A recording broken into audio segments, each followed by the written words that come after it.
yalnız yaradan. Çox gözəl, çox gözəl. İnanın ki, mən sizin ruhunuzu sevdim ürəkdən. Bu dövlət, bu cəlal, bu şanlı sahib. Göylərin müstahı, o ulduz, o ay. Bu gündən tapşırılsınsa gerək. Ancaq bir şərtim var. Buyurun görək. Gərək fars kimi yazsın sənətsə. Azəri yurdumun oğluyam mən də. Az uydururam yeri gələndə. Yaxşı, gəl əl götür bu inadından. Gərək naşükür olmasın insan. Allah'a bilməmiş dünyanın varı, bir məslək eşqi ilə yaşayanları, mən ellər qanında azad bir quşam, mənsəbə, şöhrətə satılmamışam.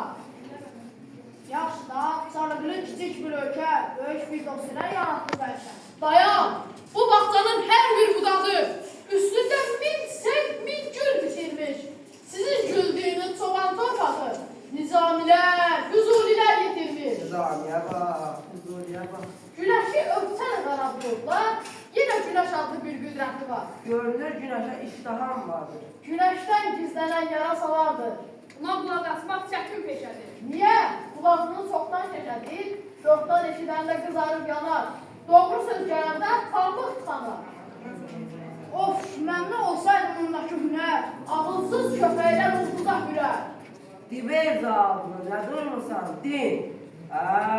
Yenə də öykür sarsaq gözləri. Neyləsin? Yazığın nə təqsiri var? İşim güclənəndə çaşar qarovlar.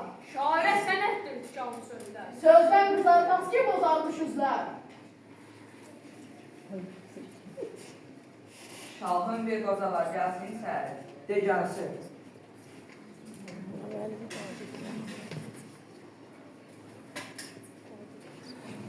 Hakimi ökümü, hünəri yoğun, İslamiyla qardaş olmalı. Bizə qalmayacaq dünyalar.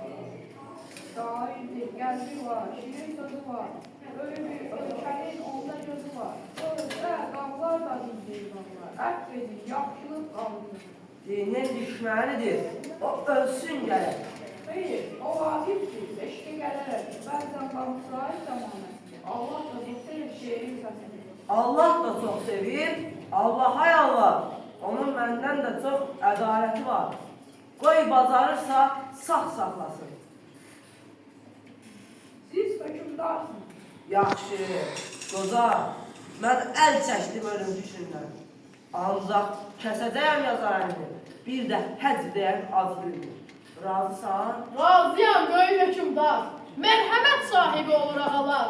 Eyib etməz, sizə də çatar biləməz. Qatır cinsisiniz doğub törəməz. Vaqif, indi get, saray həyatını büsbütün tərk et. Gərək yaşamasın qədirini aşmaz. Sənsə həqiqətin ağzına daş bas.